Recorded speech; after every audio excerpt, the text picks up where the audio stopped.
Hello friends, this is JR and you are watching JR's English. আজকে আমি যে ভিডিওটি নিয়ে এসেছি সেটি হলো ক্লাস 12-এর পোয়েট্রি অফ আর্থ তাদের যে পোয়েম রয়েছে সেই পোয়েমের HS 2024-এর সাজেশন হিসেবে নিয়ে এসেছি 15টি MCQ SAQ এবং এই SAQ 15টির মধ্যেই কিন্তু তোমরা কমন পাবে 100% একদম বলতে পারি। কারণ তোমরা আমার প্রিভিয়াস ভিডিওগুলো যদি দেখো তাহলে দেখতে হবে সেখানে তোমাদের কিন্তু সমস্ত কমন কোশ্চেন টেস্টে পড়েছিল। সো এখানেও এই 15টি প্রশ্ন করলে কিন্তু তার মধ্যে তুমি অবশ্যই কমন পাবে এবং সে বিষয়ে কোনো সন্দেহ নেই। তবে মূল ভিডিওতে যাব তার আগে বলবো যারা আমার চ্যানেলে নতুন আসছো প্লিজ সাবস্ক্রাইব জিআরস ইংলিশ এবং ভিডিওগুলো আমার দেখো প্রথম থেকে শেষ পর্যন্ত স্কিপ না করেই, এবং ভালো লাগলে অবশ্যই লাইক করো এবং কমেন্ট করে জানাবে কেমন লাগছে এবং আর কী তোমাদের দরকার। এই HS পরীক্ষার আগে আমি প্রত্যেকটা ভিডিও তোমাদের রিকোয়েস্ট অনুযায়ী আপলোড করব, যেখানে যা তোমাদের দরকার হবে। আমি প্রজেক্টের অনেক ভিডিও ছেড়েছি এবং সেগুলোতে তোমরা দারুণভাবে দেখেছো এবং তোমরা তোমাদের যা যা দরকার তোমরা সেগুলো করেছো। সো সেগুলোতেও তোমাদের অনেক বড় কন্ট্রিবিউশন রয়েছে, তোমরাও উত্তরগুলো করতে পেরেছো এবং প্রজেক্টটাকে সুন্দরভাবে তৈরি করতে পেরেছো। এভাবেই আমি কিন্তু তোমাদের জন্য সমস্ত ভিডিওগুলো নিয়ে আসছি। সো দেখতে থাকো জিআরস ইংলিশ। চলো আমরা শুরু করি আজকে পোয়েট্রি অফ আর্থের এসএকিউ কোশ্চেন। দেখো, what type of poem is John Keats poetry of earth? Poetry of earth কী ধরনের কবিতা? John Keats poetry of earth is a Petrarchan sonnet. এটা কিন্তু একটা পেত্রাকান সনেট। এরপরে 2 নম্বর প্রশ্নে চলে যাব। 2 নম্বর প্রশ্নে আমরা দেখব what does the poet signify by poetry of earth? Poetry of earth এই কথা দ্বারা সে কবি কী বলতে চাইছেন?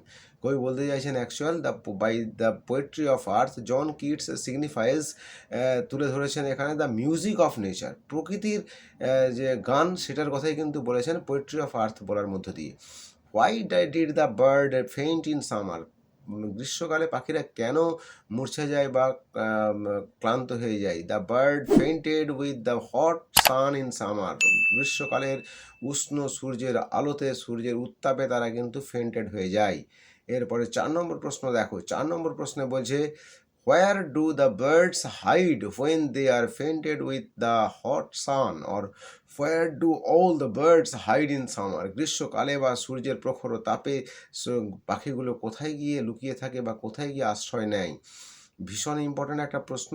এর আগেও 2টি সালে পড়েছিল, আবার তোমাদের এই বছরে কিন্তু ইম্পর্ট্যান্ট এই কোশ্চেনটা। আনসারটা দেখো, the birds hide in the cooling trees, shade of trees. গাছের যে ঠান্ডা শীতল ছায়া সেখানে কিন্তু তারা গিয়ে আশ্রয় নেয়। When they are faint with the hot sun, যখন তারা সেখানে মূর্ছা যায়।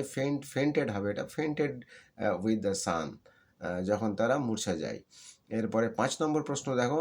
দেখো, আ ভয়েস উইল রান, একটা ভয়েস কণ্ঠস্বর যেটা ছুটে যায়। Whose voice is refer to here, অথবা whose voice shall run from hedge to hedge, এক ঝোপ থেকে আরেক ঝোপে কার কণ্ঠস্বর শোনা যায়? The voice of the grasshopper is refer to here. এখানে কিন্তু হিজ ভয়েস বা দ্য ভয়েস বা আ ভয়েস বলতে কিন্তু বোঝাচ্ছে আমাদের গ্রাস হপারের ভয়েসটাকে। Who takes the lead in summer luxury in Keats sonnet poetry of earth? Poetry of earth কবিতায় যে সনেটে রয়েছে, এই সনেটে যে সামারের সময় কে দায়িত্বটা নেয়? The grass hopper text the lead in summer luxury. গ্রীষ্মের অবসাদের সময় কিন্তু গ্রাস হপার এই দায়িত্বটা নেয় গান গাওয়ার। দ্য পোয়েট্রি অফ আর্থ এই কবিতায় কবি বলেছেন এই কথাটাই। এরপরে আমরা দেখব 7 নম্বর প্রশ্নে চলে যাব। 7 নম্বর প্রশ্নে কি আসছে দেখব, ভীষণ ইম্পর্ট্যান্ট। প্রত্যেকটা এসএকিউ, এই 15টি মাত্র এসএকিউ দিয়েছি। Who has never done with delights in Keats sonnet? কিডসের কবিতায় কে তার আনন্দে একেবারে কখনোই সে মূর্ছা যায় না বা ক্লান্ত হয়ে থেমে যায় না। Grasshopper has never done with delights, আনন্দ করতে করতে সে কিন্তু থামে না। ইন কিডসের sonnet the poetry of earth, poetry of earth কবিতায় where does the grasshopper rest? কোথায় গিয়ে গ্রাস হপার বিশ্রাম নেয়? গ্রাস হপার আনন্দ করতে করতে সে কিন্তু যখন ক্লান্ত হয়ে পড়ে তখন বিশ্রাম দেয়। Grasshopper rests when it is tired out of its singing. গান গাইতে গাইতে সে যখন ক্লান্ত হয়ে যায় তখন সে কিন্তু বিশ্রাম নেয়। Where was the grasshopper seen in summer? কোথায় দেখা যায় গ্রাস হপারকে? The grasshopper was seen in hedge and beneath the weeds in summer. গ্রীষ্মকালে আগাছার তলায় অথবা হেজ টু হেজ অর্থাৎ ঝোপঝাড়ের মধ্যে দেখতে পাওয়া যায়। What has wrought a silence on a lone winter evening, একাকী নির্জন সন্ধ্যায়, শীতের সন্ধ্যায় কি সব কিছুকে নিস্তব্ধতায় মুড়ে দেয়। The frost has wrought a silence, নিস্তব্ধতায় মুড়ে দেয় কুয়াশা। On a lone winter evening, একটি নির্জন সন্ধ্যার, শীতের সন্ধ্যায়। What might one hear on a lone old silent winter, একটা নির্জন শীতল শান্ত শীতের সময় কি একজন শুনতে পারে।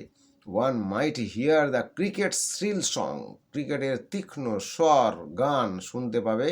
On a lone cold silent winter, শীতের একটা নির্জন সন্ধ্যায় শুনতে পাবে। From where is the shrill song of the cricket heard in poetry of earth, poetry of আর্থে কোথায় গানটা শুনতে পাওয়া যায় ক্রিকেটের?